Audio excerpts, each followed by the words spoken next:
বেশি মজার ঠেলায় মনটা চাইতেছিল কাউরে না দিয়াই আমি একাই সব খায়া ফেলি, মানে আমার আর লোভ সামলাইতে পারতাছিলাম না। তো কাউরে না দিয়া আগে আমি নিজেই খাওয়া শুরু করতেছিলাম। এত মজা, উপরে যেমন মচমচে ভিতরে একদম মানে নরম। এই গরুর মাংসের রেসিপিটা কিন্তু একবার হলেও ট্রাই করবেন, অনেক বেশি সহজ, অনেক বেশি মজা। ভালো লাগলে আমার চ্যানেলটা একটি সাবস্ক্রাইব করে দিবেন। আমি অনেক কষ্ট করে ভিডিও বানাই, আমার পেজটা একটি ফলো দিবেন, অবশ্যই লাইক দিয়ে কমেন্ট করবেন কেমন হয়েছে আমার আজকের রেসিপিটি। তো এর জন্য আমি কয়েক টুকরা মানে গরুর মাংস নিয়েছি, আমরা সবাই মিলে খাবো, আমাদের বাসা সবাই মিলে।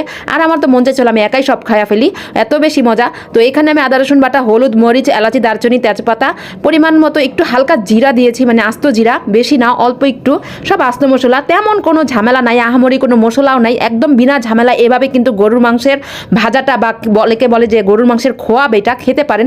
আমার কাছে একটু বারবিকিউ মশলা ছিল, আমি একটু দিয়ে দিয়েছি। যদি না থাকে কোনো গরম মশলার গুঁড়া মশলা থাকলেও দিতে পারেন, একদম সেমই স্বাদ আসবে। তো আমার কাছে এটা ছিল, এটা দিলাম। একটু হালকা যে আমরা টেস্টের মানে স্বাদ মশলা, একটু স্বাদ লবণ, সেটাই একটু দিয়েছি, বেশি না, অল্প একটু। মাঝে মধ্যে খেলে কিন্তু কিছু হয় না, তো সবসময় খাবেন না, মাঝে মধ্যে খেলে কিন্তু এটা শরীরের জন্য তেমন কিছু হয় না। তারপর আমি ভালো করে মাখিয়ে জাকিয়ে লবণ দিয়েছিলাম পরিমাণ মতো, অল্প একটু পানি দিব। আর তেল তো একদমই দিবেন না। এখন আমার তো এখনই জিভায় পানি চলে আসছে, মানে কি বলবো, এটা এত বেশি মজা, একবার হলেও ট্রাই করবেন, অনেক বেশি মজা। আর অল্প একটু পানি দিয়ে জাস্ট আমি এটা এখন সিদ্ধ বসিয়ে দেবো আমাদের গ্যাসের চুলাতে। আর গ্যাসের চুলাতে কিন্তু চুলার আঁচটা একটু কমিয়ে দেবেন, যেহেতু পানিটা একটু কম দিয়েছি।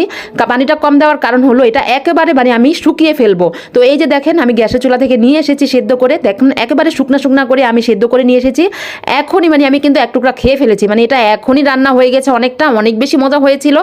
তারপর দেখেন নেক্সট আমি কি করি, অবশ্যই পুরো ভিডিওটি দেখবেন। পুরো ভিডিওটি না দেখলে তো বুঝবেনই না যে এটা কেন এত বেশি মজা আর এত বেশি মানে স্বাদ এটার। তারপর আমি চুলাটা ধরিয়ে দিলাম, বাকিটা আমি একটু গ্যাসে আমার মাটির চুলাতে ভিডিও করলাম। তারপর চুলাটা একটু লাকড়ি আমার কমই লাগবে, যেহেতু এটা তাড়াতাড়ি হয়ে যাবে, তেমন মানে আহামরি কোনো ঝামেলা নাই এটাতে।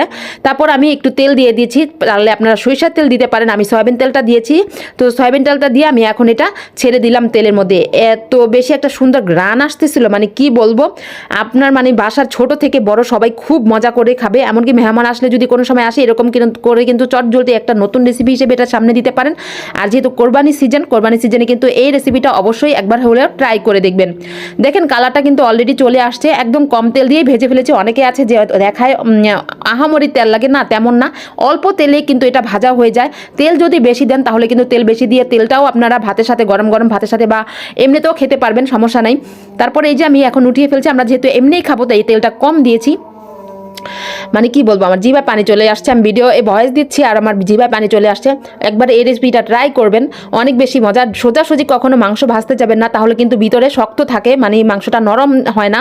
আর এভাবে কিন্তু অবশ্যই মাংসটা নরম হয়ে যায়, অনেক বেশি নরম, অনেক বেশি সফট ভিতরে। আর উপরে দিয়ে তো মচমচে, মানে কি যে মজা ছিল এটা, মনটা চাইতেছিল আমি প্লেটের মানে একা সব খাইয়া ফেলি। কিন্তু আমার আশেপাশে তো সবাই বসে রয়েছে, কখন খাবে। আমি বললাম দাঁড়া আগে ভিডিও করে নেই। কেমন হয়েছে আমার আজকের রেসিপিটা অবশ্যই জানাবেন। তো সবাই ভালো থাকবেন, সুস্থ থাকবেন। আর আমার অনেক মজার রেসিপি আছে, ভর্তার রেসিপি আছে, চাইলে দেখে আসতে পারেন। আর অবশ্যই একটা চ্যানেলটিতে সাবস্ক্রাইব করে দিবেন আর আমার জন্য দোয়া করবেন, আমি যাতে আরও নতুন রেসিপি নিয়ে আসতে পারি। আল্লাহ হাফেজ।